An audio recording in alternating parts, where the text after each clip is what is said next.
Sallallahu ala Muhammad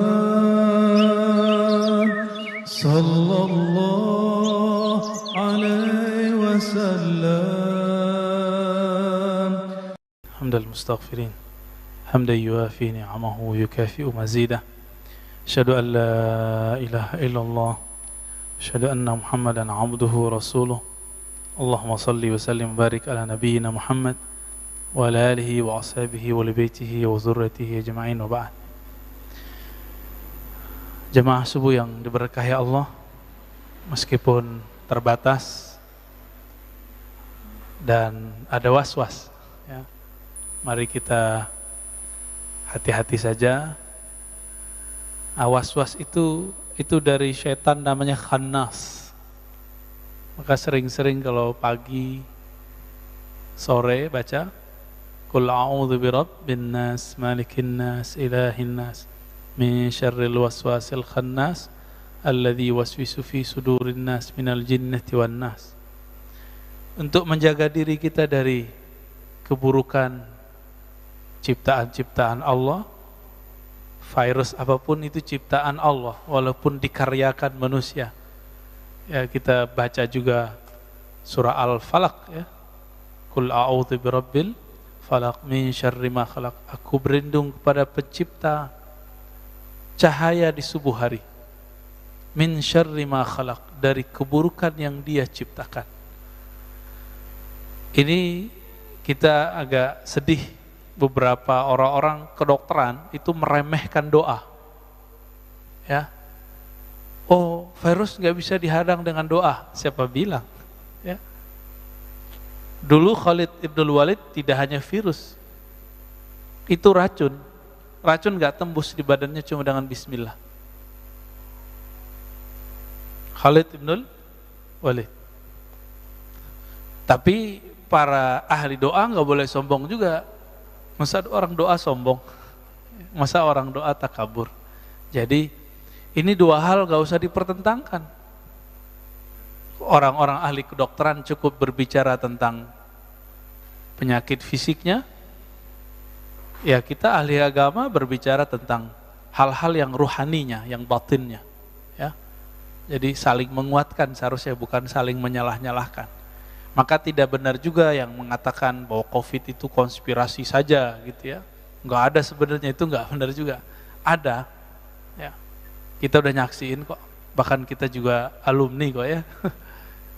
Pak Mirwan udah alumni kan? Tuh. Harus ada reuninya ntar Pak. Saya membawa dua teks sebenarnya, satu Sunan Abi Daud, yang kedua Al-Bidayah wa Nihayah. Di situ ada kisah penting walaupun cuma 2 halaman ya. Hadis mengenai atau kisah mengenai Dajjal kan di akhir zaman. Nah, sebelum masuk ke akhir zaman, hadis akhir zamannya nanti kita buka Sunan Abu Daud. Abu Daud ini punya kitab namanya Sunan Abi Daud. Ini bukan Sunan bahasa Indonesia. Susunan bukan itu ya. Ini Sunan jamak dari sunnah, nama kitab Sunan Abi Daud. Peringkatnya di bawah Bukhari, Muslim, Abu Daud. Ini nomor 3. Jadi nanti tentang akhir zamannya ada sekitar 6 hadis atau 7 hadis mengenai akhir zaman yang kita bacakan kalau sempat ya. Namun orang melupakan tentang cerita awal dari Dajjal. Dajjal itu gelar sama dengan Al-Mahdi. Dan yang paling unik, Dajjal itu gelarnya yang berikutnya yang populer adalah Al-Masih. Al-Masihud Dajjal. Yang dapat gelar Al-Masih siapa lagi? Nabi Isa. Al-Masihu Isa ibnu Maryam. Apa arti Al-Masih dari bahasa Arab? Masaha. Masaha itu yang diurap, yang disentuh. Maka siapa yang disentuh oleh Al-Masih, dia mendapatkan sesuatu. Jika orang itu sakit, dia sembuh. Jika orang susah, dia langsung senang. Itu Al-Masih. Ada Al-Masih yang hakiki, itu Isa alaihissalam. Ada Al-Masih yang palsu, sesuai namanya Dajjal. Dajjal itu artinya pembawa kepalsuan, yang paling banyak kepalsuannya, kebohongannya. Lalu orang-orang bertanya, Dajjal itu sosok atau simbol? Jawabannya apa, Pak? Simbol doang. Dajjal itu dua-duanya, simbol juga sosok. Jadi jangan dipisah-pisah. Ini memisah-misahin yang berbahaya, ya, menjadi ilmunya nggak utuh. Simbol, maka disebut fitnatud dajjal, itu simbol kekacauan yang disebabkan oleh si pembohong, berita hoax, konspirasi, ya, beritanya lebih besar dari faktanya. Nah, ini bagian dari fitnatud dajjal. Ini siap-siap nih Pak, ini kita kan Delta udah menyebar di Indonesia ya. Waktu saya pulang dari Jambi akhir bulan lalu, itu di bandara banyak orang-orang Eropa Pak.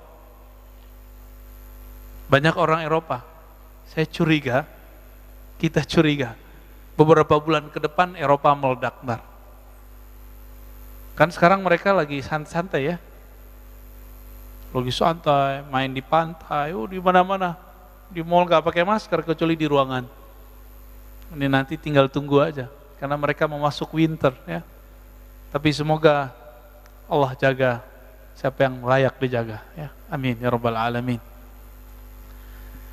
Kisah Dajjal, ternyata Dajjal itu ada beberapa namanya. Ada nama kecilnya yaitu Musa bin Sam'un. Namanya Musa juga.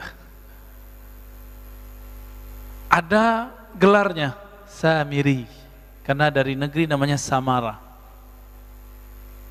Ini Samara yang mana? Ini juga kita bingung. Samara yang di Yerusalem, adakah di sana Samara, atau yang dari daerah Irak? Ya, wallahu a'lam. Ayahnya Musa bin Sam'un yaitu Sam'un. Ini beda dengan Samson Pak ya, jangan dicocok logiin. Sam'un ini punya istri, mereka dua-duanya mohon maaf belum dikaruniai anak alias mandul. Udah berobat, gak sembuh-sembuh. Tiba-tiba ada iblis menyerupai seorang yang sakti, mandraguna. Si iblis ini ngomong, kamu kalau mau punya anak, lakukan ritual berikut. Jadi ritual-ritual begini emang dari dulu sudah ada. Lakukan, mohon maaf ya, hubungan suami istri di kuil setan. Ada kuil setan Pak di Samara itu. Dulu ada berhala banyak di kuil tersebut. Karena dia sudah ngebet mau punya anak, ditanya mulu sama orang, kamu payah gak punya anak gitu, mandul gitu. Jadi stres. Akhirnya mereka datanglah. Jadi orang-orang yang stres, orang-orang yang kepepet, itu emang daya tawar keimanannya itu jadi rendah ya. Jadi mudah terpedaya. Orang sakit sama Pak, karena pengen sembuh akhirnya bernyekutukan Allah Subhanahu wa ta'ala. Datanglah ke sana lalu melakukan apa yang disarankan si dukun iblis itu. Dia tidak baca doa, maka disitulah yang dikatakan Nabi, iblis alias Azazil menyertainya dalam melakukan hubungan suami istri. Hamillah perempuan, tapi itu bukan anaknya Sam'un. Zahirnya anaknya Sam'un, batinnya anak Azazil atau iblis. Azazil ini iblis yang dulu goda Nabi Adam Pak. Udah tua itu iblisnya. Namanya apa tadi? Azazil, cakep ya namanya. Jangan dikasih ke anak Pak ya. Azazil gelarnya iblis. Jadi dalam bahasa tertentu ada nama, ada gelar.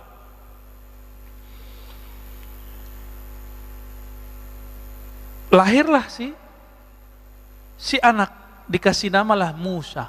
Musa itu artinya anak air. Begitulah lebih kurang. Kalau orang-orang Ibrani, bahasa Ibrani menyebutnya Musha. Sya. Ya. Musha bin Syam'un. Anak air. Jadi mirip dengan Nabi Musa bin Imran. Nah, Nabi kita namanya Nabi Musa bin Imran. Beda ya? Sama-sama di air, dihanyutkan di air. Bedanya Musa bin Syam'un ini, negeri Samara itu mengalami bencana banjir. Banjir Pak, habis, satu penduduk habis, orang tuanya hanyut gak tahu kemana. Musa bin Sam'un waktu itu umurnya masih setahun atau 2 tahun, diutuslah oleh Allah Jibril alaihissalam untuk membawa anak ini ke satu pulau. Begitu riwayatnya. Dibawalah ke satu pulau. Nah, ini diabadikan dalam ayat Quran, ya. Dalam Al-Quran, surat Al-A'raf, surat Toha, ya. Di ayat berapa ini ya? 96 kali ya. 96 apa 97. Qala basurtu bima lam yabsuru bih, faqabattu qabdatan min atharir rasul, fanabastuha, wa kadzalika sawwalat li nafsi. Apa kata Samiri, nanti kan gelarnya Samiri. Ketika ditanya oleh Nabi Musa, ada apa dengan Musa Samiri? Kok kamu bisa bikin berhala bisa ngomong? Kata dia apa? Basurtu bima lam yabsuru bih.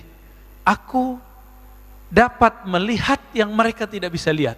Nah, siapa yang dilihat oleh si Musa bin Sam'un alias Samiri?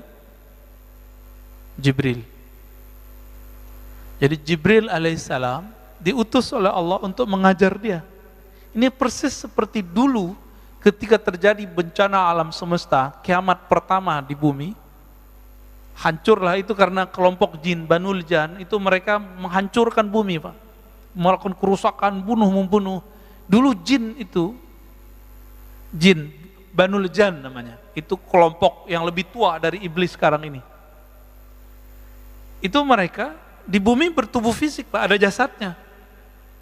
Melakukan kerusakan di muka bumi, maka Allah kiamatkan bumi. Kiamatnya kiamat kecil. Maka larilah mereka ke pohon-pohon, ke gunung-gunung, begitu di hadis riwayat Imam Al-Hakim. Larilah ke laut, larilah ke sungai, larilah ke gunung-gunung, larilah kalau yang bisa bersayap, lari ke awan. Bumi hancur, ya. Di saat itu terjadi banjir bandang juga di muka bumi. Allah utus juga Jibril untuk menyelamatkan anak jin namanya Azazil. Persis ceritanya. Ya, ini bukan dongeng loh Pak ya. Jangan antum tuduh aneh dongeng, ini kajian hadis, kajian riwayat. Tapi ada yang Israiliyat, ada yang tidak. Karena ini sumber cuma ada di Israiliyat, kita ambil Israiliyatnya. Ada yang tidak Israiliyatnya, ya nanti yang hadis Abu Daud tadi. Maka Azazil ini yang mendidik siapa? Sama. Jibril juga diajarinlah zikir, berzikirlah dia. Berhasil naik langit 1, berhasil langit 2, itu ribuan tahun si Azazil berzikir. Sampai kemudian ke langit ke-7 dan diizinkan kemudian menjadi penjaga surga. Menjadilah dia selevel dengan malaikat. Si Azazil. Jadi mirip-mirip cerita Sunggokong ya? Beda Pak.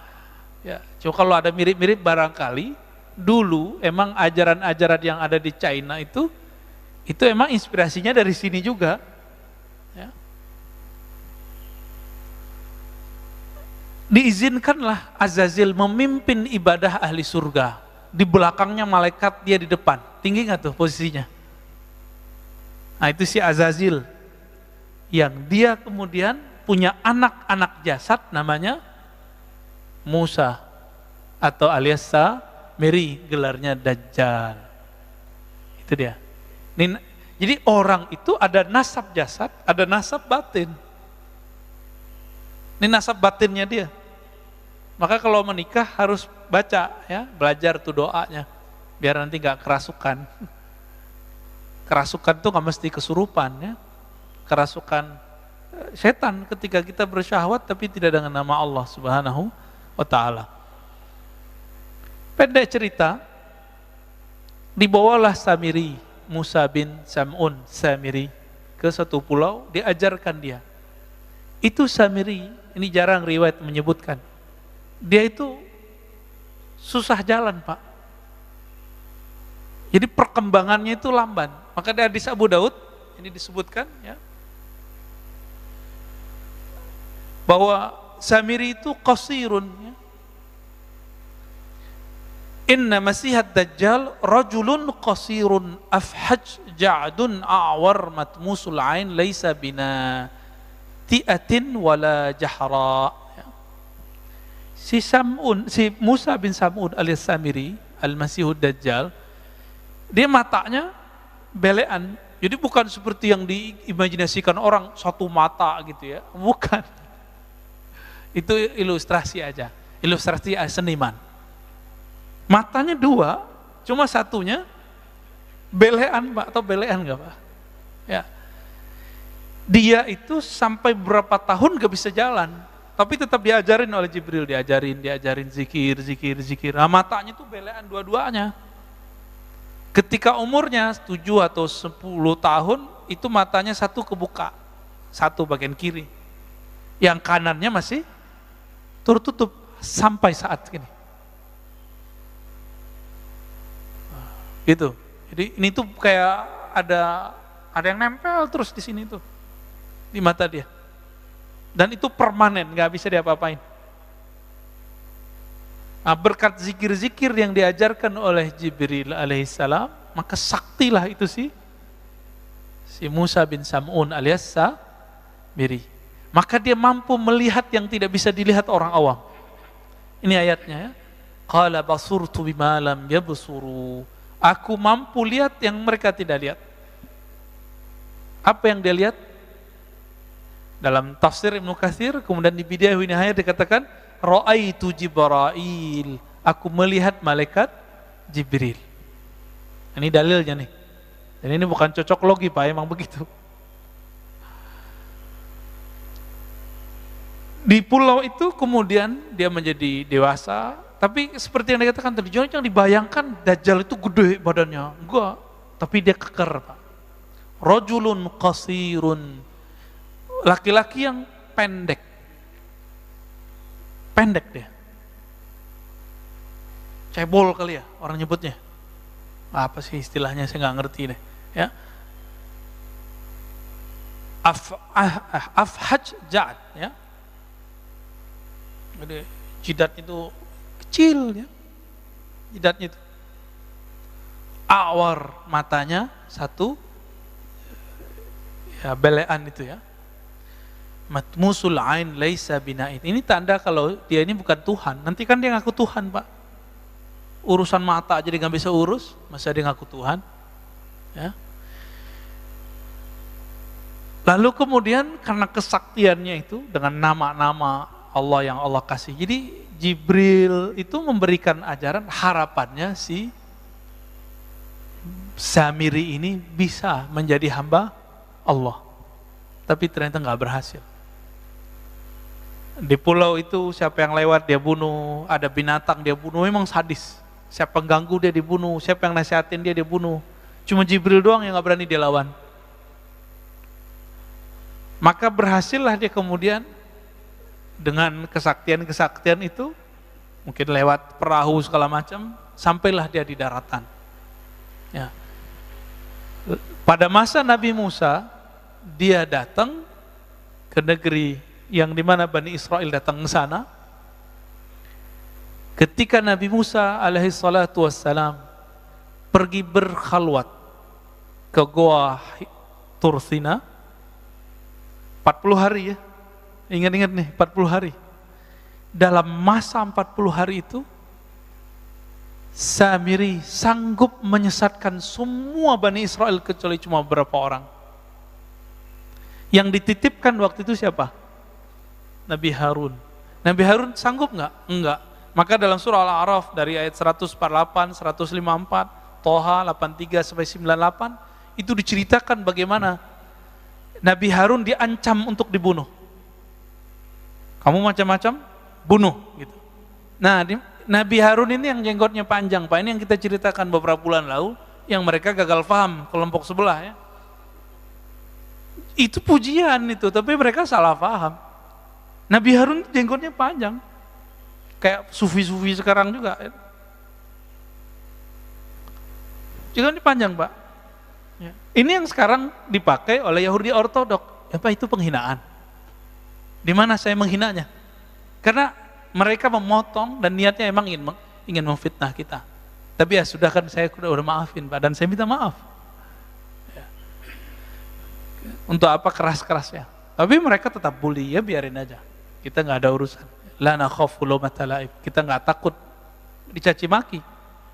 Itu diajak debat sedikit sama teman saya langsung diblokir. Kita dicaci maki tiap hari, nggak ada kita blokir, kita biarin aja. Ya. Kecuali ngomongnya kasar-kasar, jorok-jorok, ini kita nggak hiraukan ya. Ya. Ini udah muncul nih. Ini hati-hati Pak ya. Di dalam diri kita ada sisi apa? Binatang ternak, ada sisi sifat binatang buas. Kalau ada orang, kalau lagi tengkar, ngomong jorok itu di dirinya lebih dominan sifat binatang ternak. Ngerendahin orang, cari makan lu gitu ya. Mau terkenal lu gitu. Ya.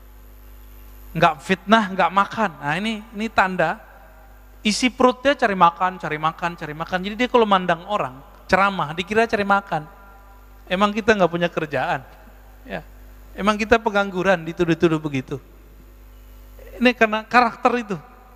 Bapak jalan nih, ngelihat ada orang, laki perempuan jalan Pak.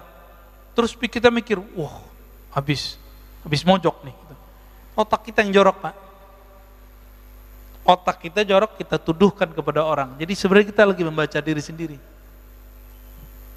Nah, hati-hati di situ ya. Kalau karakternya buas, wah ini cari lawan terus. Kata-katanya kasar, anjing lu, ya, bunuh lu. Tuh kalimat-kalimat begitu. Kalau bahasanya dominan syaitan di dalam dirinya, bahasanya pakai dalil-dalil, tapi habis itu diplesetin, dalil plesetin. Teks-teks, hujah-hujah, kitab-kitab digunakan untuk mencaci maki. Nauzubillah min dzalik. Ya. Kita dari dulu dicaci maki, kita biasa aja. Cuma mengatakan seperti itu jadi ramai. Ya sudahlah ya.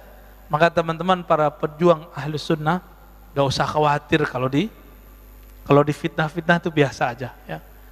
Nah ini bagian dari fitnatut Dajjal.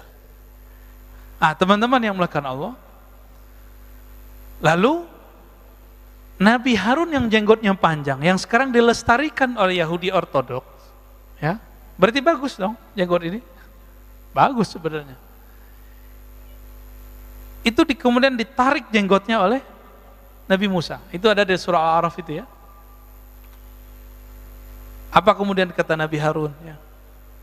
Wahai Musa, aku diancam bunuh oleh mereka. Wah, memang dari dulu ngancam-ngancam bunuh nih. Turunan-turunan mereka nih Pak. Ini gayanya begitu. Ayaktulu nih ya. Mereka ngancamku dengan pembunuhan. Ini gayanya dari dulu. Maka Nabi Harun pun tidak berdaya. Maka Nabi Musa alaihissalam memerintahkan kepada mereka untuk tobatnya dengan bunuh diri. Nah, coba perhatiin. Yang syirik tobatnya bunuh diri. Giliran datang ke Samiri, apa kata beliau? Ma khatbuka ya Samiri. Fama khatbuka ya Samiri. Begitu dalam surat Thaha. Kok giliran ke Samiri ngomongnya lembut-lembut amat? Karena Nabi Musa faham yang punya hak mengalahkan Samiri bukanlah beliau, tapi umat Nabi Muhammad SAW lewat tangan Nabi Isa alaihissalatu wassalam. Oh berarti siapa yang membunuh Samiri? Nabi Isa. Ini ceritanya di situ Pak. Karena Samiri tahu ajalnya ada di tangan Nabi Isa. Oke, berarti kan? Karena Samiri sadar bahwa ajalnya ada di tangan Nabi Isa, maka dia membuatlah penipuan, konspirasi pertama terhadap Nabi Isa. Itulah terjadi pembunuhan terhadap sosok yang mirip dengan Nabi Isa. Jadi dia nyamar jadi murid Nabi Isa. Kenapa? Karena dia tahu dalam suratan takdir yang diperlihatkan oleh Allah melalui Jibril, yang membunuh kamu nanti adalah Al-Masih Isa. Dia ingin membunuh Nabi Isa karena ingin merubah jalan takdirnya. Itu Pak. Jadi yang coba-coba merubah jalan takdir ya pengikut Samiri. Jangan coba-coba. Mirip-mirip ya. Orang-orang yang menentang jalan takdirnya, inilah Samiri. Berhasil nggak dia? Ketika dia menjebak Nabi Isa, berhasil nggak dia? Dia nggak berhasil. Yang dibunuh, yang disalib siapa? Dalam tradisi kita loh ya, riwayat kita, Yudas Iskariot. Meskipun dalam agama Nasrani, itu yang disalib tetap Nabi Isa. Nah itu urusan perbedaan faham lah ya. Namanya beda agama ya, beda faham. Beda mazhab aja beda faham, masa beda agama nggak boleh beda faham ya. Nah ini versi kita loh ya, versi kita. Bahwa Nabi Isa tidak disalib. Nah, ayatnya kan jelas ya. Innama syubbiha, sesungguhnya hanya diserupakan dengannya. Ya. Diserupakan dengan Nabi Isa. Wa ma salabuhu, mereka tidaklah menyalib Nabi Isa, tapi hanya diserupakan. Nah itu mainannya sih Samiri. Ini otaknya cerdas. Sekelas Nabi Isa bisa dijebak, maka murid Nabi Isa cuma 11. Inilah yang disebut Hawari. Yang mengikuti ajaran Nabi Isa lewat jalur yang 11, ini baru benar. Sampai datang Nabi Muhammad sallallahu alaihi wasallam. Di luar jalur itu bukan ajaran Nabi Isa. Ya. Nabi Isa tidak pernah mengajarkan untuk menyembah dirinya. Dia menyembah Allah Subhanahu wa taala. Itu bisa kita buktikan di kitab-kitab terdahulu dan kitab-kitab yang diturunkan kepada kita. Nabi Isa mengajarkan la ilaha illallah. Kita bisa cek ya. Kitab terdahulu yang berbahasa Arab tulisannya la ilaha illallah. Nabi Isa disunat nggak Pak? Nabi Isa disunat. Apalagi Nabi Isa sholat. Nabi Isa mirip sekali yang diajarkan Nabi Muhammad sallallahu alaihi wasallam. Tidak berhasil membunuh Nabi Isa. Nabi Isa kemudian diangkat wa rafi'uka ilai. Meskipun ada penafsiran Nabi Isa sudah diwafatkan, inni mutawaffika wa rafi'uka ilayya. Di sini kata kuncinya, bahwa mutawaffi, wafat dalam bahasa Arab ada artinya tertidur, ada artinya disempurnakan, ada artinya kematian. Dari mana kita tahu bahwa Nabi Isa di situ tidak diwafatkan dalam arti kematian? Karena ada lafaz setelahnya wa rafi'uka ilayya. Sesungguhnya aku mewafatkan engkau hai Isa dan mengangkat engkau kepadaku. Itulah yang ditemui oleh Sayyidina Muhammad sallallahu alaihi wasallam di langit. Waktu Isra Mi'raj, benar. Ketemu ya? Waktu sholat di Masjidil Aqsa itu beliau juga hadir. Ketika naik ke langit ketemu lagi Nabi Isa alaihi salatu wassalam. Jadi benar gak Allah ada di langit? Adanya para nabi pada di langit Pak. Lihat hadis Mi'raj, dalam Sahih Bukhari ada 5 riwayat berbeda-beda versi. Tidak ada satupun yang menyebutkan bahwa Allah di langit. Yang ada adalah ruh-ruh para nabi, orang-orang suci ada di langit. Yang ngaku-ngaku nyantri di langit, ketemu gak sama nabi? Kalau enggak jangan ngaku ya. Kan ada nih orang ngaku, saya nyantri belasan tahun di langit. Ya, tinggal kita cek aja. Ketemu gak sama Nabi Isa, Nabi Idris? Karena syaitan gak bisa menyerupakan diri dengan para nabi. Karena dalam diri para nabi itu ada nur kenabian, nur Muhammad sallallahu alaihi wasallam. Teman-teman yang melakukan Allah, lalu apa yang terjadi pada Dajjal ini, Samiri ini? Tiba-tiba hilang aja beritanya Pak. Dikira tugas dia selesai karena dia menganggap sudah membunuh Nabi Isa. Ternyata belum. Dapat kabar lah dia belum. Hilanglah riwayat tentang itu. Baru muncul kemudian riwayat Imam Muslim, Tamim Ad-Dari. Dia ini pelaut. Jadi pelaut di zaman Rasulullah, ini ada beberapa sahabat, salah satunya Tamim Ad-Dari. Tamim Ad-Dari bercerita bahwa beliau terdampar di satu pulau dan ketemu sosok berbulu. Nah, maksudnya pendek, berbulu, keker gitu. Dan dia sedang dirantai. Ada makhluk namanya Jasasa yang membawa dia.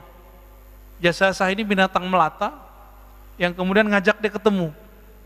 Dilaporkanlah pengalaman itu kepada Nabi dan Nabi membenarkan itulah si Dajjal. Dan di riwayat-riwayat yang lain, memang sahabat-sahabat tertentu dikirim oleh Rasulullah ke pulau tersebut. Cuma riwayatnya tidak sampai derajat sahih. Ya. Jadi sahabat-sahabat yang terus melihat itu. Berarti di zaman Rasul, Dajjal dibelenggu Pak, di satu pulau. Di mana pulaunya? Bukan di segitiga Bermuda Pak. Itu pulau dia, tapi itu bukan di situ. Pulau dia Pak, tapi bukan di situ ya. Jangan cocok logi. Tapi namanya kok Bermuda Pak, kayak bahasa Melayu ya. Bermuda.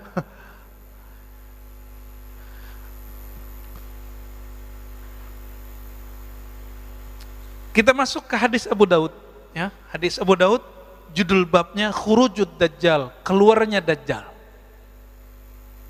Ini Huzaifah Al-Yamani dan Abu Mas'ud Al-Badri, bukan Ibnu Mas'ud ya. Apa kata beliau? Ijtama'a Huzaifah wa Mas'ud faqala Huzaifah berkata, la ana bima ma'ad Dajjal a'lamu minhu.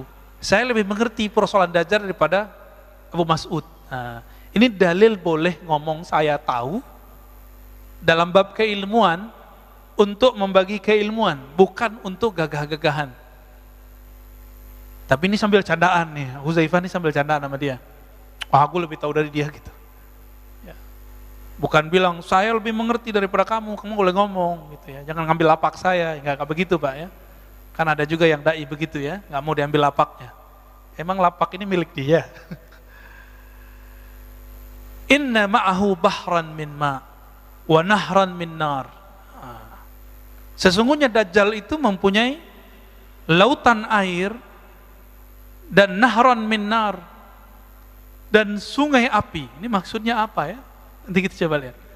Falladhi tarawna annahu min nar ma'un.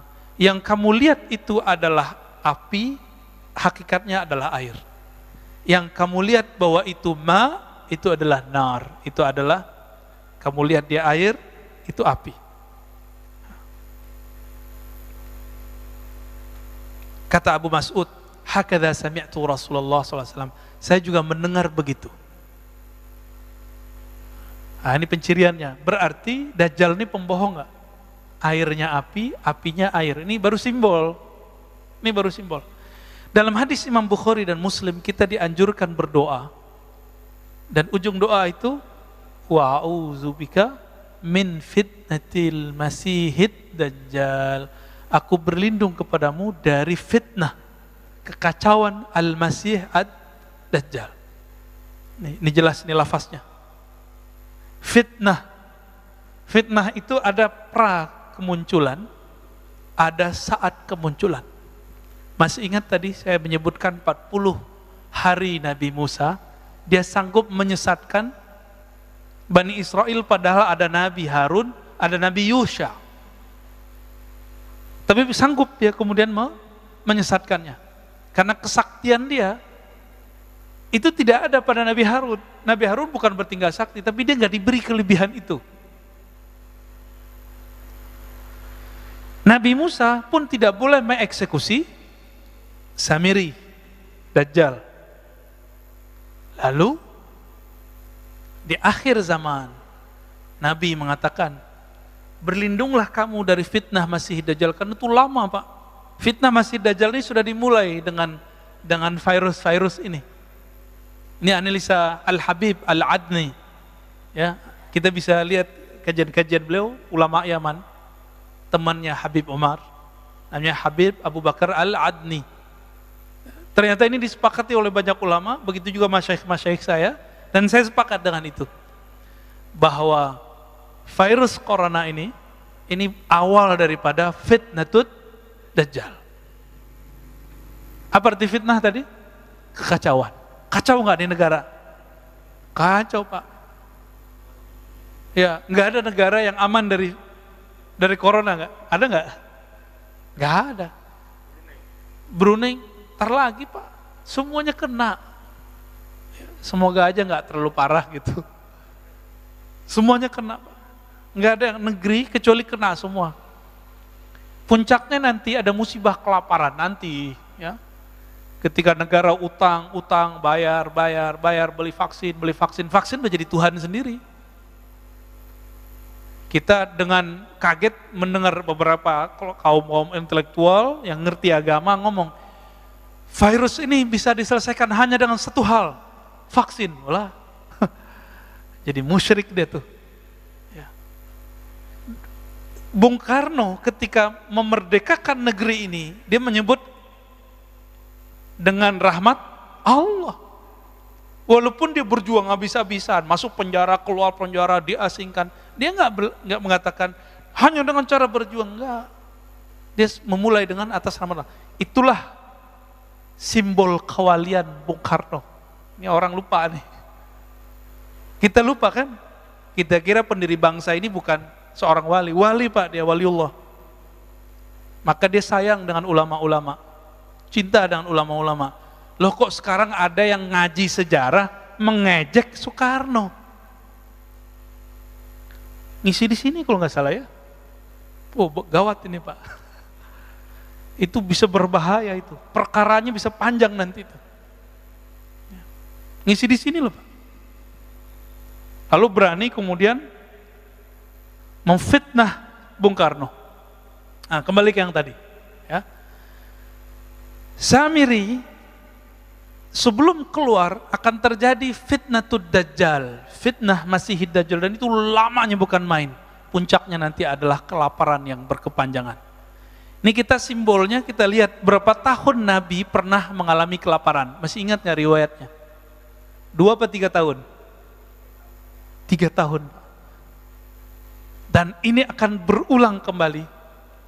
Akan ada masa, Bapak hitung aja yang ahli ekonomi, yang bisa menghitung-hitung devisa negara, kira-kira bangkrutnya negara kita tahun berapa nih? Kalau vaksin nggak bekerja, virus terus merajalela, mutasi, kira-kira tahun berapa? Hitung aja, Pak. 2027, 28, 29, 30. Bisa jadi lebih cepat. Waduh, Pak Mirwan nakut-nakutin kita nih. Kata Pak Mirwan 2024, Pak. Belum, Pak, 2024 masih ada duit. Masih ada devisa. Ya. 2024 kalau hitung-hitungan mereka masih ada. Ini dari tahun kemarin sama sekarang, negara udah ngabisin duit untuk persoalan COVID ini udah banyak sekali. Dan itu bukan negara kita loh, Pak, ya. Saya dapat kabar dari sahabat saya, ya, jamaah kita juga di Ekuador, kedubesnya, Pak. Ya, Pak Agung dan istrinya itu ngabarin di sana negaranya nggak sanggup, Pak, beli vaksin. Kalau di Indonesia kan kedubes negara lain aja divaksin ya, dan itu gratis. Tapi dasar orang Indonesia nggak suka bersyukur, ngeluh tiap hari, ngata-ngatain tiap hari, nggak ada rasa syukurnya. Dikasih vaksin gratis juga, ya. Nggak dikasih vaksin rame, dibilang membunuh rakyat. Dikasih vaksin rame, lockdown rame, nggak lockdown rame, bingung kan negara kita, Pak. Ya kayak masjid inilah, ini pengurus kan pusing nih, dibuka ada yang ngeritik, ditutup ada yang menghujat, bingung kan? Selamat bingung, Pak, ya. Ini perjuangan akhir zaman, Pak. Pengurus mundur, hilang. Allahumma sholli ala Muhammad. Kasihan, Pak, ya. Nih, aduh, jamaah ini kadang-kadang mulutnya sama komentar-komentarnya kadang nggak pakai hati, nggak punya perasaan. Ini orang tiap hari diteror terus. Aduh, saya kasihan. Sekarang ini yang paling saya kasihan selain masyarakat di luar, itu pengurus masjid. Yang kedua, yang ngurus masyarakat kita, yang ngurus negara ini, serba salah. Kenapa masjid menjadi sorotan? Karena masjid bawa simbol agama, Pak. Kalau negara emang dari dulu udah dikritik orang, biarin dah ya. Ini masjid nih, siap-siap loh Pak ya. Buka, sepi, ya. Orang takut kerumun kan? Tutup, rame. Maunya apa ini ya? Apa kata Nabi Muhammad SAW? Ma bu'itha nabiyyun illa qad andara ummatahu ad-dajjal al-a'war al-kazzab ala wa innahu a'war wa inna rabbuka laysa bi'awar wa inna baina 'ainayhi maktuban kafir. Ya, hadis ini sahih. Tidaklah diutus seorang nabi kecuali nabi itu diperintahkan untuk mengingatkan akan kemunculan Dajjal.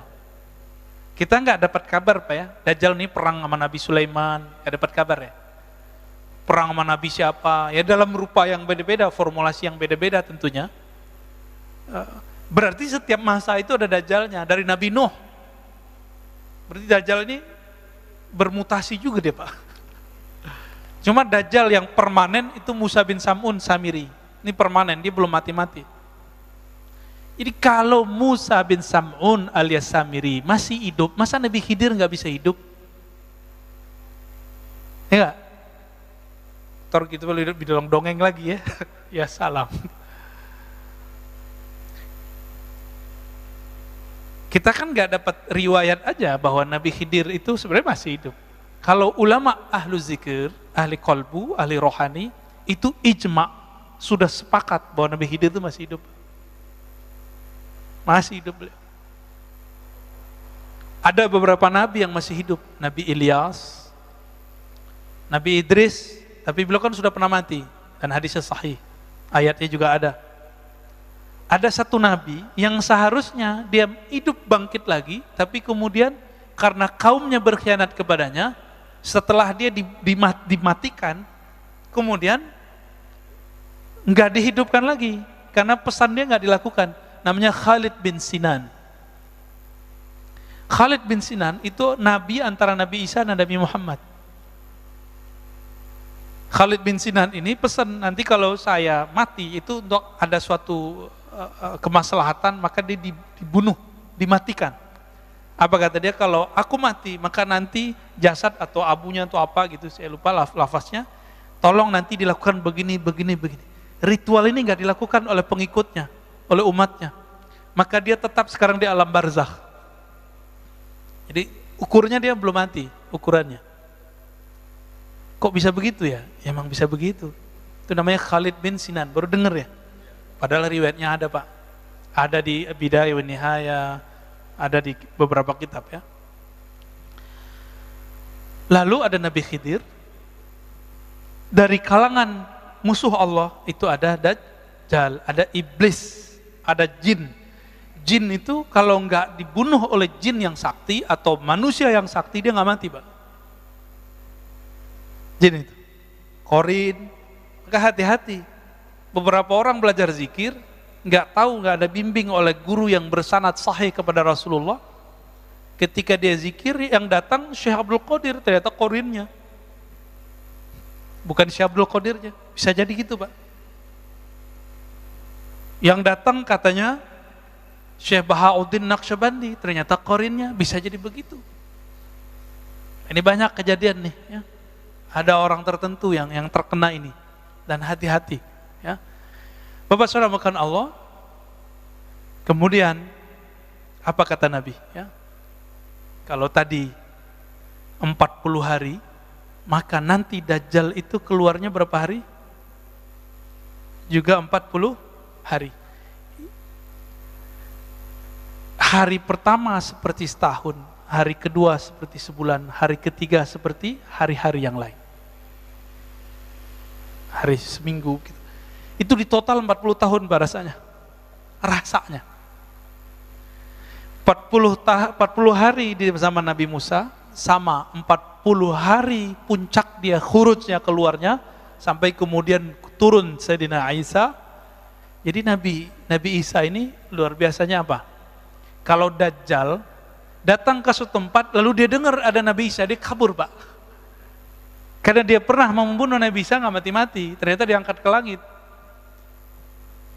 Beri takutnya Dajjal dengan siapa? Nabi Isa. Tapi Nabi mengatakan apa? Inni qad haddastukum anid Dajjal hatta khasyitu alla ta'qilu, ya. Kemudian fawallahi inna rajul la ya'tihi wa yahsibu annahu mu'min. Demi Allah, kalau Dajjal ada, nanti orang beriman datang kepadanya, bertemu dia masih mengira dirinya beriman padahal dia sudah kafir. Fayattabi'uhu mimma yub'ats bihi minasyubahat. Karena dia lapar. Tadi berapa tahun? 3 tahun masa paceklik. Saya nggak tahu tahunnya kapan ini. Tapi Bapak hitung aja, ini perkiraan loh Pak ya. Negara kita mulai nggak bisa gaji PNS-nya.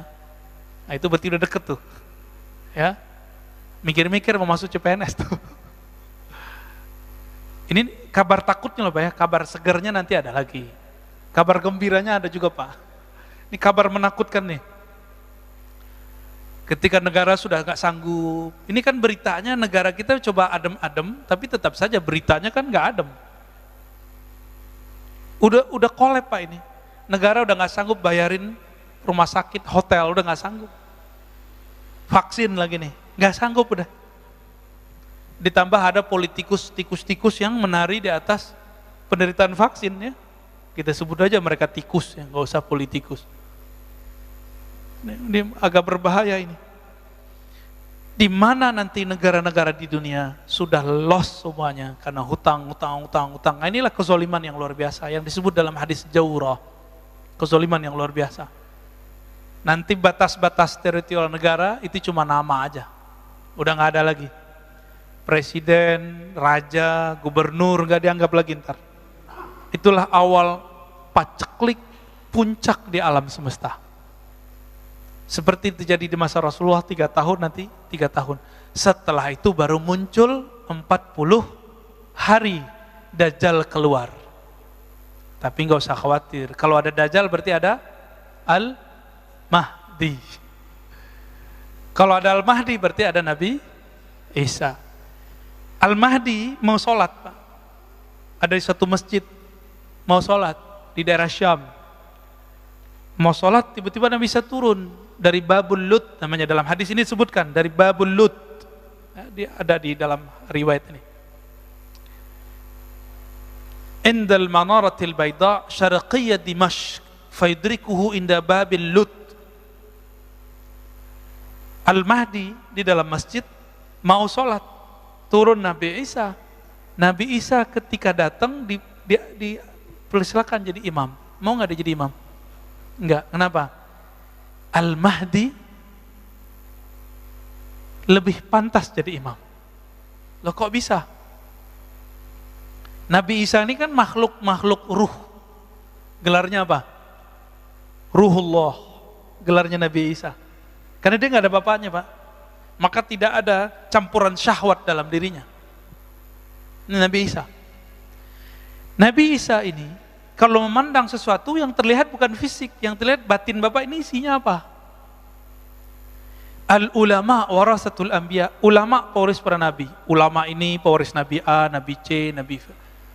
Tapi ada satu waris yang belum lengkap kecuali Imam Mahdi lah pewarisnya yang lengkap. Nabi Muhammad sallallahu alaihi wasallam. Jadi Nabi Isa, ini rahasianya nih hadis tadi, hadis Bukhari Muslim itu. Kenapa beliau nggak mau jadi imam? Ketika dia memandang sosok Al-Mahdi, yang terpandang oleh dia adalah nur Nabi Muhammad SAW dalam diri Al-Mahdi, lengkap. Walaupun sosoknya bukan Nabi Muhammad, tapi nur yang terpanjang dalam dirinya, nur, nggak berani dia jadi imam. Dan Nabi Muhammad sudah menurunkan derajat semua Nabi yang turun setelah dia. La nabiyya ba'di. Tidak ada lagi Nabi setelahku. Jadi Nabi Isa ketika turun pangkatnya bukan Nabi, walaupun beliau seorang Nabi. Dia jenderal bintang 4, tapi jabatannya udah gak ada, kira-kira gitu. Paham ya? Nabi Khidir, jenderal bintang 4, tapi jabatannya udah gak ada. Dia sebagai Wazirul Mahdi, Wuzaraul Mahdi, penasehat Imam Mahdi. Kenapa? Imam Mahdi itu pewaris lengkap sempurna, sangat sempurna, Nabi Muhammad sallallahu alaihi wasallam. Kira-kira begitu. Jadi terlalu mulia kalau Dajjal dibunuh oleh pewaris Nabi Muhammad. Jadi siapa yang bunuh dia? Cukup Nabi Isa. Pedangnya nanti Imam Mahdi yang ngasih, Pak. Ini dikasih ke Nabi Isa. Kok Nabi Isa bisa bunuh? Selama ini nggak bisa terbunuh. Ada rahasianya. Rahasia itu belum boleh dibongkar. Ya, ada di beberapa kitab disembunyi-sembunyikan. Ya, nyempil-nyempil ada.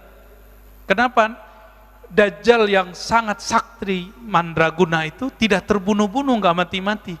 Ada rahasia dia dan ada kelemahan dia. Nah, itu rahasianya dipegang oleh mereka, ya, para aulia-aulia Allah itu. Jadi kita sabar-sabar aja, Pak, ya. Jadi ke depan mohon maaf, ini bukan kabar gembira. Jangan berharap virus ini hilang. Jadi jangan berdoa, ya Allah angkat virus, itu nggak sopan. Allah menghendaki virus ini berkembang untuk menguji kita semua. Panik, musyrik atau bagaimana? Semoga kita nggak panik, semoga kita tidak musyrik. Nanti tambah ke depan tambah sulit, Pak, tambah sulit. Yang nggak sanggup minta wafat aja sebelum itu. Ya. Tapi yang mau berjuang, ayo minta panjangkan umur ya Allah, jadikan kami berjuang dengan Al-Imam Al-Mahdi, pewaris engkau di akhir zaman. Amin. Mau, Pak, ya? Maulah. Tapi ada satu kata kunci, nanti kita bahas di bab Al-Mahdi. Siapa Al-Mahdi itu? Al-Mahdi sekarang udah muncul belum? Ini saya sering ditanya mengenai sosok namanya Muhammad Al-Qasim Al-Bagistani. Ini kita jawab sekarang, Pak, ya. Muhammad Al-Qasim ini salah satu orang yang bening kolbunya sehingga mendapatkan mimpi-mimpi yang bagus. Nabi mengatakan bahwa ru'yal mu'min, ya, juz'un minan nubuwah. Mimpinya seorang mukmin itu menjadi satu bagian dari waris kenabian. Oke? Disebut dalam hadis la tabqa, ya, minan nubuwah, ya, tidak tersisa dari ciri-ciri waris kenabian di akhir zaman illa mubasyarat, kecuali kabar-kabar gembira lewat mimpi.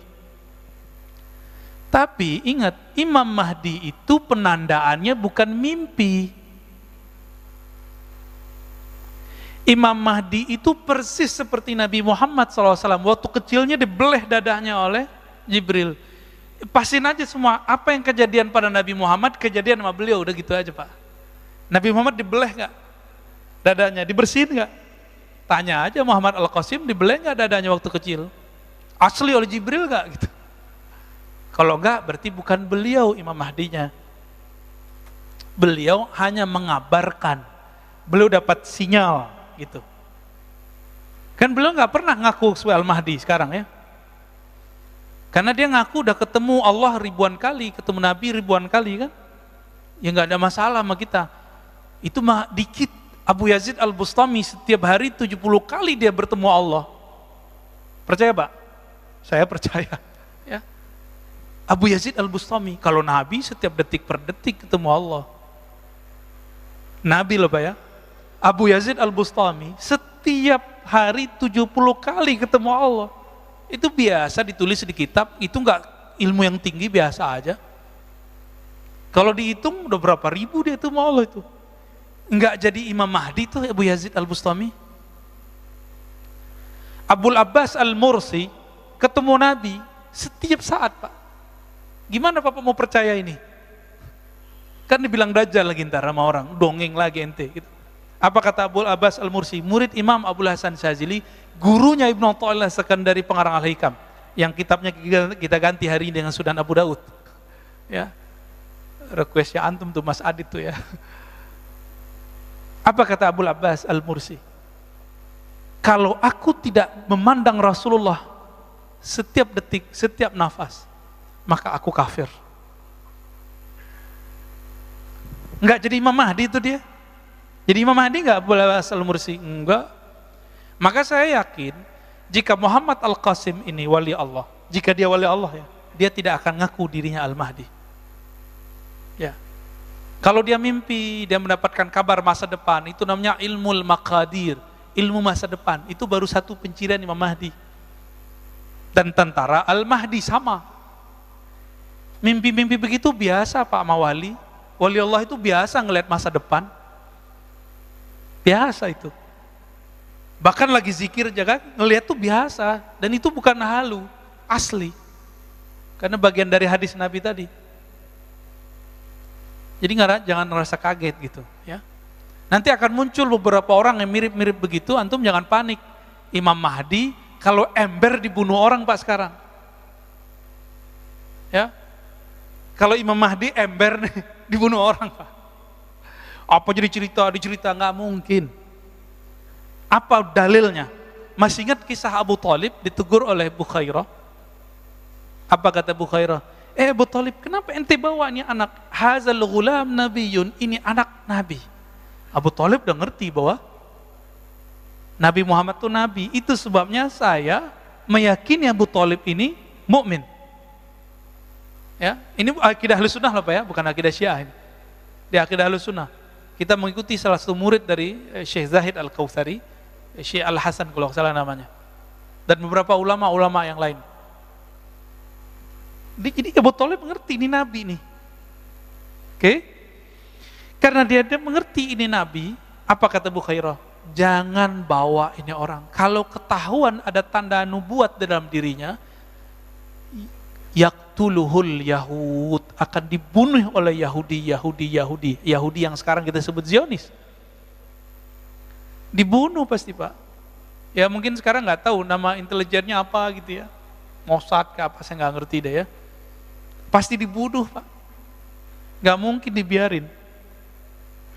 Jadi kalau ada sekarang Imam Mahdi ngaku Mahdi, pastikan dia bukan Imam Mahdi. Di-upload lagi di YouTube ya kan? Kacau itu. Ada di Parung satu Pak ya. Kopiahnya hitam lagi kayak saya, kan lucu Pak. Ntar kita aja jadi Mahdinya ya. Bapak saudara makan Allah.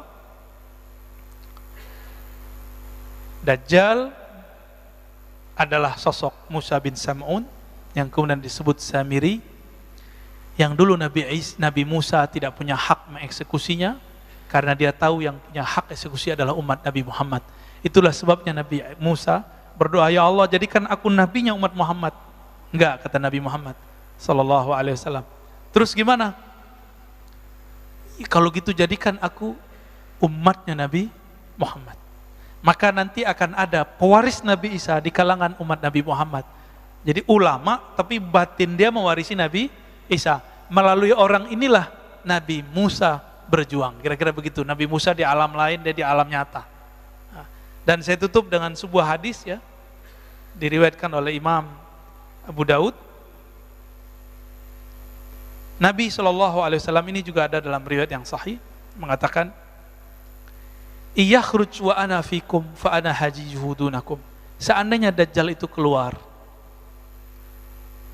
lalu aku bersama kalian, fa ana hajijuhu dunakum, maka aku yang langsung menjadi hujjah yang akan menjaga kalian, menyelamatkan kalian. Wa iyakhruj, tapi kalau dia keluar, walastu fikum, aku tidak ada bersama kamu. Ini kata-kata kunci nih Pak. Famru'un hajiju nafsih, maka seseorang hendaklah berjuang dengan dirinya sendiri. Wallahu khalifati ala kulli muslim, aku serahkan kepada Allah urusan hamba-hamba yang muslim. Ini kata kunci. Apa kata Nabi?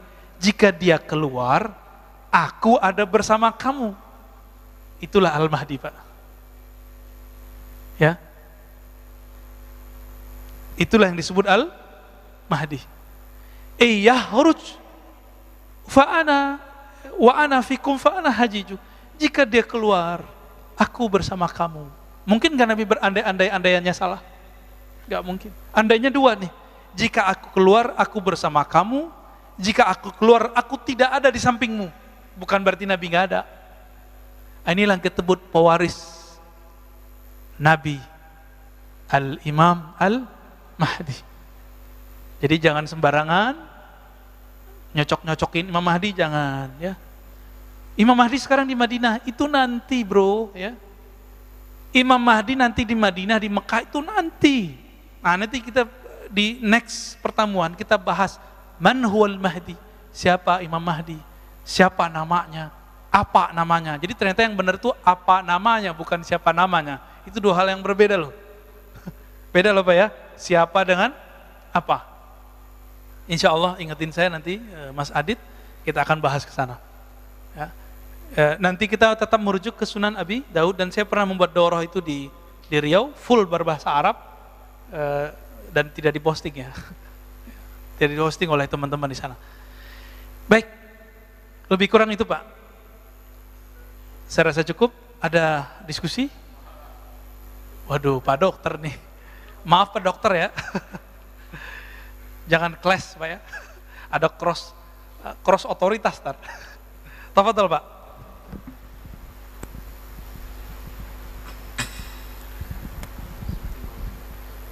Bismillahirrahmanirrahim. Ini super menarik Pak Ustadz, terima kasih atas kupasannya. Semoga kita tunggu seri selanjutnya. Ya. Pertanyaan saya pertama bahwa kisah ini atau proses runtutan yang akan terjadi berdasarkan tinjauan sunnah ya. Ini semoga kita terhindar dari fitnah Dajjal. Pertanyaannya adalah apa yang kita harus lakukan ya? Dengan kita mengetahui ini, kemudian apa yang kita harus perbuat tadi, menyelamatkan diri sendiri dan seterusnya ya. Untuk bisa tadi kita tidak menjadi kemudian jadi kafir, musyrik dan seterusnya begitu Ustaz. Itu satu pertanyaan. Yang kedua tadi saya lihat ada hal yang saya kurang nyambung ya, terkait dengan Samiri tadi tidak berhasil membunuh Nabi Isa. Kemudian dia takut kalau Nabi Isa turun. Artinya dia tahu bahwa dia tidak membunuhnya. Jadi artinya tadi dikatakan bahwa dia mengatakan bahwa dia sudah membunuhnya, padahal diserupakan. Okay. Nah, saat Isa mau turun, dia lari, dia takut. Artinya apa? Artinya dia mengetahui kemudian atau seperti apa. Terus kemudian bahwa Isa itu tadi bukan jasad, jadi ruh, ya. Jadi fisik. Beliau punya jasad. Jasad, tetapi sebenarnya tadi sisinya adalah sisi ruh. Pertanyaan saya, apakah ini tidak menselisihi bahwa ayat yang mengatakan bahwa penciptaan Adam dan Isa itu sama? Ya, baik. Mohon penjelasannya Pak Ustadz. Bagus. Terima kasih. Itu aja dulu Pak Ustadz. Pertanyaannya Pak. Alhamdulillah. Yang pertama, kalau udah begini ceritanya kita mau ngapain gitu ya? Nabi pernah berkalam, tapi jangan dipahami secara harfiah ya. Man hafizah ya, 10 ayat min suratil kahfi usima min fitnatid dajjal. Ini satu versi, tapi di versi kedua awakhir, siapa yang hafal permulaan 10 ayat dari surat Al-Kahf, di riwayat Imam Abu Daud tapi jalur Hisham. Karena lewat jalur Hisham Dustuwai ini gelarnya Amirul Mukminin fil hadis. Maka saya mentarjih, menguatkan, maka versi Hisham yang lebih sahih. Apa itu? Awakhir, akhir surat Al-Kahf. Khawatim, ya, khawatim surat Al-Kahf. Penutup surat Al-Kahf. Jadi 10 ayat terakhir. Ternyata intinya, coba Bapak lihat, inti dari surat Al-Kahf itu ayat terakhirnya Pak. Siapa yang menginginkan pertemuan dengan Allah, ya, maka janganlah menyekutukannya sama sekali. Fitnah Dajjal itu, lapar itu biasa Pak. Orang dibunuh itu biasa. Yang paling bahaya adalah musyrik. Kemusyrikan apa? Karena masalah lapar tadi. Lalu Dajjal kan datang. Ketika Dajjal nggak senang dengan suatu penduduk, suatu negeri, maka dia tahan tidak turun tuh hujan. Itu kan sakti kan Dajjal. Nggak tahu pakai alat canggih dia atau pakai asma kita nggak tahu. Ketika orang udah kelaparan, tidak ada tumbuhan yang tumbuh 3 tahun Pak lamanya. Maka ketika dia muncul 40 hari pertama itu, disitulah kemudian orang banyak menyembahnya. Karena dia tebar itu benih padi langsung tumbuh. Maka mulai sekarang rajin-rajin puasa Pak. Dari sekarang kurangi makan. Kurangi hajat untuk makan. Ini nggak makan dikit, istri telat dikit masak, marah sama istri ya. Ini gimana mau ketemu Dajjal ntar? Ya. Bisa-bisa antum bunuh istri ntar kan masalah itu. Bisa nyate anak ntar tuh. Bingung nggak ada lagi daging, nyate anaknya masih bayi kan? Nauzubillah min dzalik. Nauzubillah min dzalik. Orang lupa kalau dia punya sisi rohani yang nggak pernah makan dan minum. Ruh kita nggak perlu makan dan minum, Mbak. Tapi tubuh fisik ini perlu makan dan minum. Dan itu cuma bisa dengan cara berserah diri secara total kepada Allah. Itulah ujung dari surat Al-Kahf. Khawatim. Maka saya meyakini itu. Jadi Bapak biar nggak ragu, ada namanya teknik jamak. Teknik jamak itu kalau ketika hadisnya 2, amalannya jadi 2-nya. Baca 10 sama baca 10 awal 10 akhir. Lebih cakep lagi baca dari awal sampai, karena Ashabul Kahf, cerita di surat Al-Kahf itu cerita akhir zaman semua berulang. Ya'juj Ma'juj, Nabi Khidir terbulang semua Pak di situ. Ya, silakan dibaca, direnungi setiap hari Jumat. Ya. Kalau dia mengerti ayat ini, merasuk ke dalam dirinya makna itu, insya Allah itu jadi benteng dia nanti. Tapi Nabi kasih tahu, jika kamu mendengar Dajjal keluar, menghindar. Falya'ni anhu, menghindar darinya. Jangan merasa sok-sok hebat. Yang selamat nanti cuma anak kecil, Pak. Anak kecil yang sekarang ada di Al-Quds. Yang nanti ketika dia disembelih oleh Dajjal, hidup lagi, nggak mati-mati. Apa kata dia? Saya tambah yakin bahwa kamulah yang disebut oleh Nabi kami Muhammad SAW. Engkaulah Dajjal. Kabur Pak Dajjalnya. Lalu apa hubungannya dengan Nabi Isa? Dia mengira Nabi Isa sudah dibunuh. Tapi ketika Nabi Muhammad SAW diutus, disebutkan, Inni rafi'uka, aku mengangkat engkau. Baru Dajjal ngeh, oh belum mati ya. Itu dia. Jadi dibuka lagi suratan takdirnya. Terus yang terakhir tadi apa Pak? Lupa ya nanya ya. Saya lupa yang terakhir tuh. Ini kalau pertanyaannya 3 begini Pak, lupa kita. Ada yang mengingatkan? Oh, penciptaan. Penciptaan Adam dan Nabi Isa itu sama, maksudnya dari tiada menjadi ada. Tapi beda. Kita ada ayah dan ibu. Beda nggak sama Nabi Adam? Nabi Adam ada ayah nggak? Ada ibu nggak? Nggak ada. Sayyidatuna Hawa, Eva, ada ayah nggak ada ibu. Sayyiduna Isa ada ibu, tiada ayah. Beda Pak. Tapi dari ketiadaan menjadi ada sama. Khalq secara basyariah. Karena kalau versi surat Shad, inni khaliqun basyaran min tin. Aku ciptakan sisi manusiawi. Adam, siapa lagi tadi? Isa, Hawa, kita sama semua. Tapi secara ruh itu beda. Itu beda ya. Maka Nabi Isa, karena beliau makhluk rohani murni, beliau tidak menyebut Nabi Muhammad, beda dengan Nabi Adam. Beliau menyebut inni mubasyiran bi rasuli ya'ti min ba'dismuhu Ahmad. Karena Ahmad itu adalah Nabi azali istilahnya. Jadi ketika Nabi mengatakan aku sudah jadi Nabi, Adam belum ada, itulah dia. Ahmad namanya. Nabi Isa karena dia ruhullah, dia memandang itulah Ahmad. Itu yang akan keluar namanya nanti Muhammad. Dalam hadis dikatakan, Nabi Muhammad bersabda, namaku di dalam kitab-kitab terdahulu, Injil atau Taurat itu Ahyad. Artinya sama, terpuji. Gitu ya. Jadi gitu Pak, jadi ini bukan satu hal yang berbeda, cuma dia perbedaan ibarah saja ya.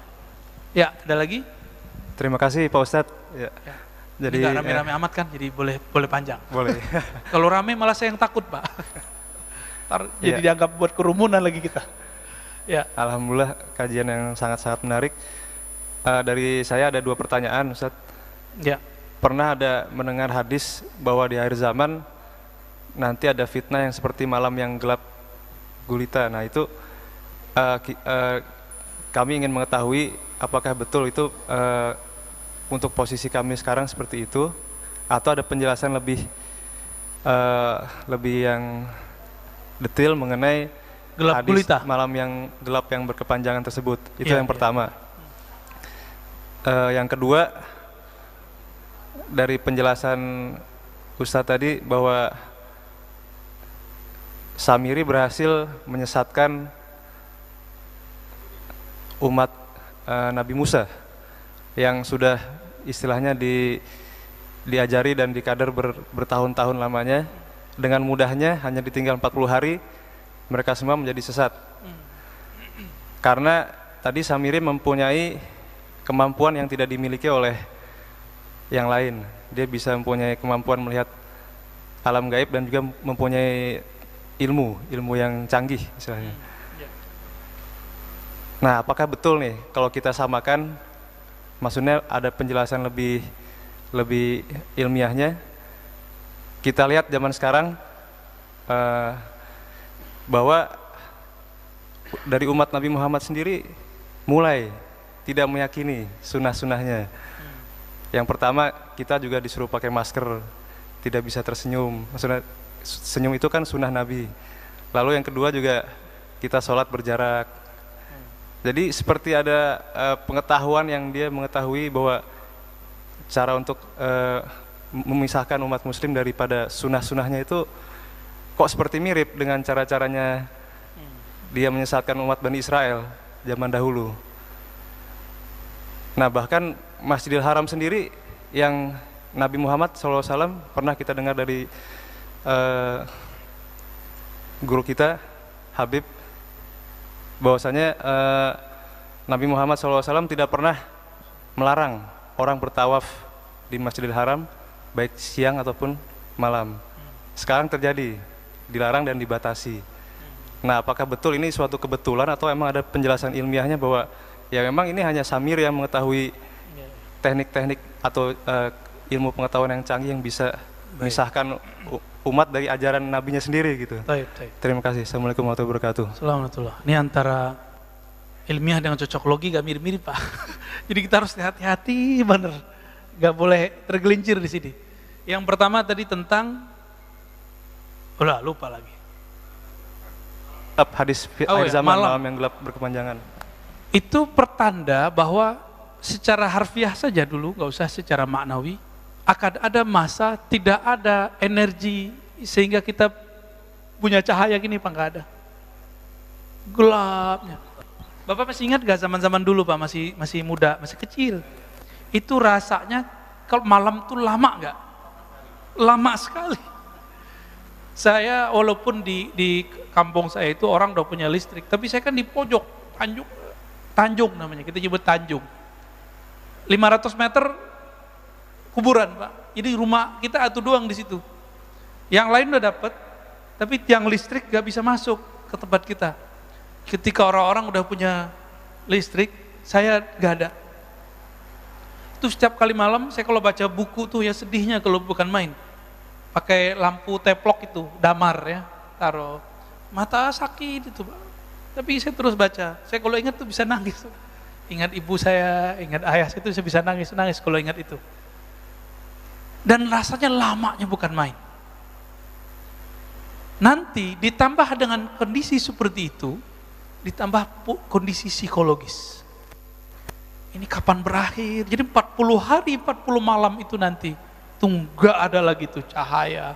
Bahkan 3 tahun yang paceklik itu udah mulai, Pak, udah mulai susah makanan, susah energi, orang mulai perang di mana-mana, perang bunuh-membunuh. Ya, sebelum itu terjadi, nanti banyak ulama-ulama jadi khawarij. Berarti dia bukan ulama beneran toh. Kafir mengkafirkan, bunuh membunuh, caci mencaci. Jadi sekarang caci mencaci ini awal, Pak. Ini awal munculnya tentara-tentara Dajjal. Karena nanti targetnya satu, bunuh membunuh sesama muslim. Jadi jangan heran nanti tentara Dajjal itu pakai kopiah, pakai serban, pakai baju koko, pakai baju Islami. Tapi dia ngorok para habaib, karena mereka nggak percaya ada habaib. Ngorok ulama-ulama waliullah. Jangan heran nanti Pak. Sekarang kalau ada kelompok nggak percaya ada habaib, hati-hati. Hati-hati itu. Itu udah awal-awal itu muncul. Padahal Nabi menjamin bahwa keturunannya pasti selamat, pasti ada. Pasti langgeng. Dan itu sebenarnya ilham-ilham setan yang dikirim oleh Dajjal. Dajjal ini kan tahu bahwa Al-Mahdi itu keturunan Nabi Muhammad, maka sikat aja semua keturunan Nabi Muhammad. Hati-hati Pak ya. Kita mengakui zuriat Nabi ini beragam, arah politiknya macam-macam. Ya kita hormati semua, gak usah ikutin arah politiknya, cintai aja mereka. Pasti ada yang pro Habib Fulan, ada pro Habib Fulan, ya kan? Ya nggak apa-apa. Yang penting kita hormat sama semua Habib. Siapa tahu dari kelompok dia, dari keturunan dia, ya kan? Wallahu a'lam. Jadi itu terjadi ketika musim semua nanti menua. Jadi cerita bahwa kan Ustaz akhir zaman udah banyak cerita ini. Ini ada benarnya, cuma yang nggak benarnya cocok logi tentang Imam Mahdi yang dari WA Yaman itu nggak benar itu ya. Kemudian Dukhon 2 tahun ini kan mereka mewaswaskan umat ini, itu yang nggak benar. Mereka cabut saja sedikit cocok logi itu, udah lurus tuh mereka itu udah nggak ada masalah sebenarnya. Cuma karena suka cocok logi, mungkin lagi mencari bentuk nih formulasi gimana sih. Ya kalau nggak kenal ciri-ciri Imam Al-Mahdi yang batin, cuma kenalnya yang zahir, jidatnya begini, hidungnya begini, antum bingung. Habaib dari dulu yang jidatnya lebar banyak, yang hidungnya mancung banyak. Jadi kalau pencirian Imam Mahdi zahir, lewat antum. Pencirian Imam Mahdi itu bukan lewat itu, tapi lewat yang tadi. Iyakhruj wa ana fikum fa ana hajijuhu. Jika dia keluar, aku bersama kamu. Ini aku bersama kamu ini yang penting. Aku ada di antara kamu. Kenali ciri-ciri pewarisnya ini. Sekarang belum kelihatan Pak. Kalau sekarang obral beliau Al-Mahdi ya lewat, dibunuh tar. Ya, yang aku Mahdi jadi tangkap-tangkapin sekarang enggak. Minimal disidang sama MUI, sama Jawa, macam-macam lah. Terus yang kedua tadi tentang adakah ini memang agenda dari Dajjal, orang sholatnya udah pisah-pisah gitu ya, pakai masker, padahal kita harus senyum. Jangan jauh ke sana. Jangan ke sana. Nanti antum tengkar sama Pak Dokter nanti. Penanya pertama, sama kedua ntar tengkar Pak. Ini itu kalau versi usul fikih dan fikih disebut dengan sadduz zari'ah. Apa arti sadduz zari'ah? Sad menutup, zari'ah ya, penghalang ya. Maksudnya preventif. Supaya udara yang bervirus itu nggak nyebar kepada saya, kita jaga jarak plus pakai masker. Gitu. Oh saya sehat aja Ustadz, iya antum sehat, tapi kan bisa jadi UTG, gitu. Maka kita hormati orang-orang yang pakai masker di tempat yang bermasker. Di luar itu ya sudah nggak apa-apa. Ada beberapa masjid nggak ada pakai masker Pak, biasa-biasa aja. Tapi mereka di sana mati juga tiap hari biasa aja. Tiap pagi dengar innalillahi wa inna, emang ada kok. Kita mau kasih tahu virus ini ada. Baik secara zahir ataupun secara batin, itu bisa dilihat. Secara zahir tanya dokter, secara batin tanya ahli-ahli rohani. Itu mereka bisa lihat. Jangan konyol seperti yang video itu diambil-ambil, emang begitu? Kiai ya? Mati kan? Karena sombong sih ya. Sombong itu, konyol. Gak bisa begitu. Ya. Gak tahu tekniknya, gak tahu jeroannya, spirit yang ada pada COVID, jangan coba-coba. Ya. Itu ilmu-ilmu para wali itu. Yang sekarang Allah masih sembunyikan Pak. Wali itu kalau wali Allah ngerti, mereka tidak akan meminta bencana itu Allah angkat. Mereka mengatakan kami ridho kepada takdir Allah. Nah, saya mau tanya Bapak ridho nggak? Ridho nggak nih COVID? Imannya benar. Lengkap sudah rukun imannya. Ini baru COVID loh Pak ya. Nanti ada zaman kelaparan, ridho nggak? Serius nih. Ingat-ingat lah ya kalau umur kita panjang, ada masa nanti susahnya bukan main. Siap nggak? Katakan raditu billah, pegang perut nanti hilang palaparnya insya Allah. Nanti yang kenyang itu ruhnya, sisi rohaninya yang kuat nanti insya Allah. Nah, nanti ada masa namanya masa Islah Al-Mahdi. Nanti kita jelasin ya. Kita buka Sunan Abu Daud, ada pembahasan menarik di situ tentang sosok Al-Mahdi. Ini kabar buruknya, nanti ada kabar gembiranya. Kedatangan sang pembawa waris cahaya, Al-Imam Mahdi alaihi salatu wassalam. Jadi hindari saja kontradiksi dengan ilmu kedokteran ya. Tapi saya meminta juga tolong para dokter, hormati juga ulama yang mengajarkan doa-doa, zikir-zikir ya. Karena mereka memandang yang tidak dipandang oleh dokter, sebagaimana dokter memandang yang tidak dipandang oleh ulama. Saling menghormati. Ya Pak Dokter ya, sepakat ya? Baik. 6:30 Pak, kesemangatan kita. Satu lagi Ustaz. Di mana nih? Oh ya, silakan Pak. Ya. Bismillahirrahmanirrahim. Pertanyaan kami terinspirasi bahwa tadi Ustaz menyebutkan dengan rahmat Allah. Dengan rahmat Allah ada kemerdekaan dengan situasi yang sulit dan suatu harapan yang sangat baik. Dan kami juga pernah mendengar untuk masuk surga itu nggak cukup dengan ibadah yang kita lakukan, tetapi melainkan dengan rahmatnya Allah. Rahmat Allah. Nah, dan Nabi Muhammad juga tidaklah diutus kecuali sebagai rahmat.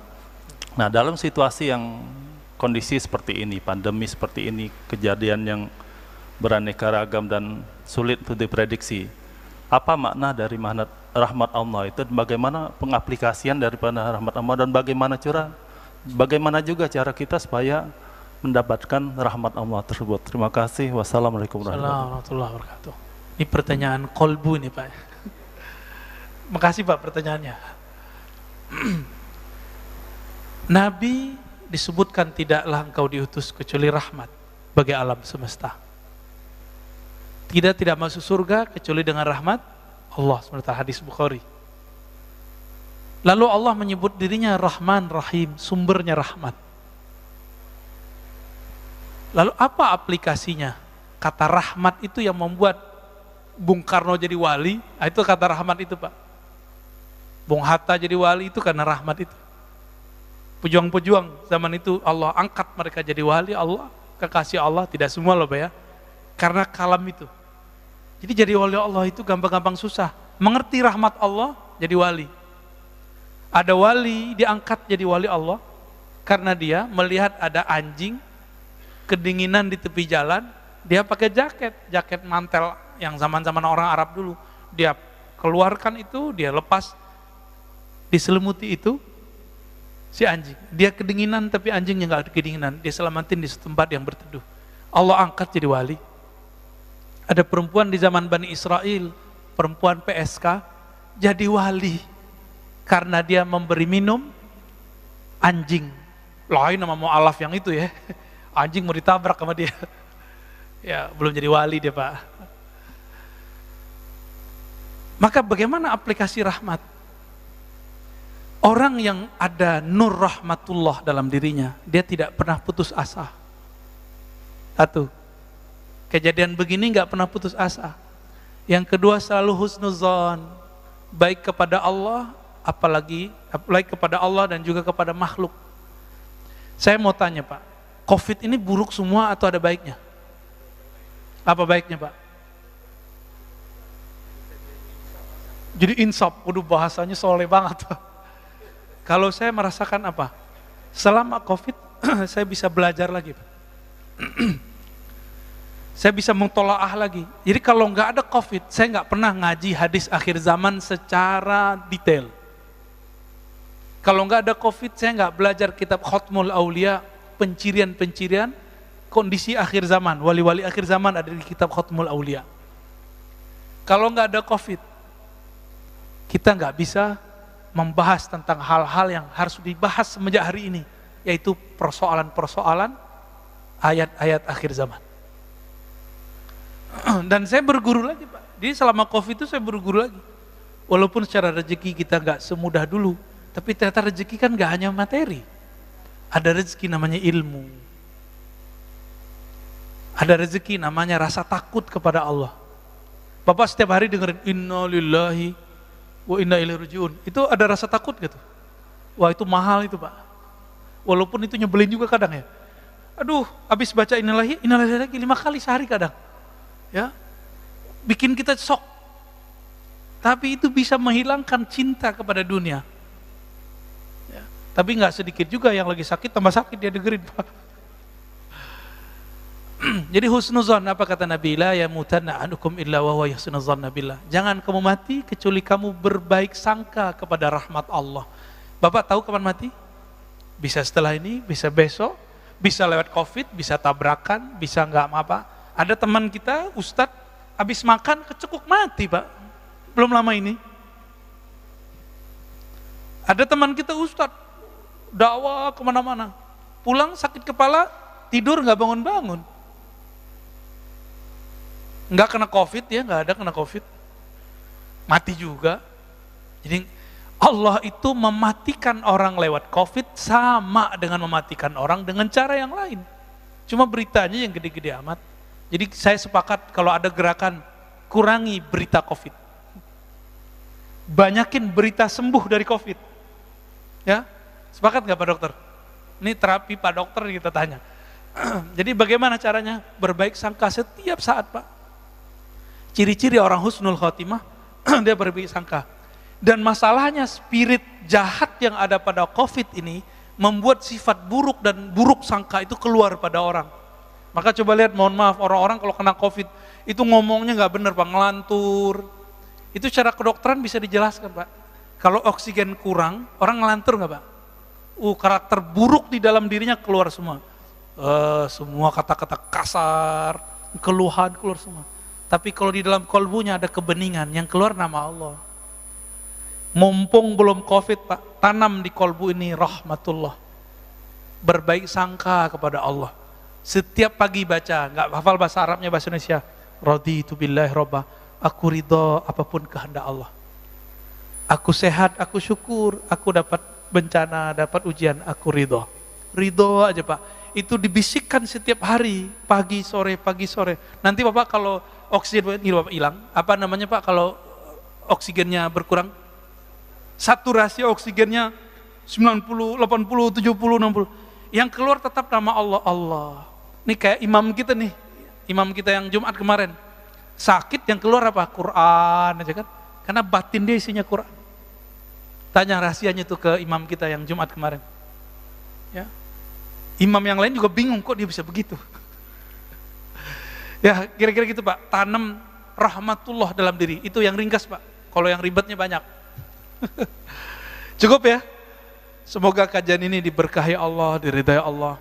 Bapak semua dijaga oleh Allah. Kalaupun mendapatkan hadiah COVID, ridho kepada Allah. Radina billahi rabba wa bil islami dina wa bi nabiyina Muhammadin nabiyya wa rasulah. Ya Allah, kami ridho apapun kehendakmu. Kami hanyalah hambamu ya Allah. Maka terimalah kami dengan penuh ridhamu ya Allah. Raditu billahi rabba, ya Allah kami ridha kepada Engkau sebagai Rabb kami yang mengatur hidup kami. Wabil islami dina, dengan Islam agama penyerahan diri, agama yang berhusnuzan, berbaik sebagai Engkau sebagai agama kami. Wabi nabiyina Muhammad nabiyya wa rasulah, dan sebagai sosok Muhammad. Sosok Nabi Muhammad adalah Nabi yang kami ikuti, Nabi yang berkasih sayang, Nabi yang selalu berbaik sangka. Na'udzu bikalimatillahi tammat min syarri ma khalaq. Ya Allah, kami minta perlindungan Engkau. Lindungi kami, keluarga kami, orang-orang dekat kami, orang yang hadir pagi ini dari keburukan makhluk-makhluk-Mu. Wa min ghadabik wa min iqabik, dari kemurkaan-Mu. Wa min kulli syaitanin marid, dari syaitan yang durjana. Wa min kulli jan, dan dari semua jin-jin yang jahat. Wa sallallahu ala nabiyina Muhammad walhamdulillahi rabbil alamin.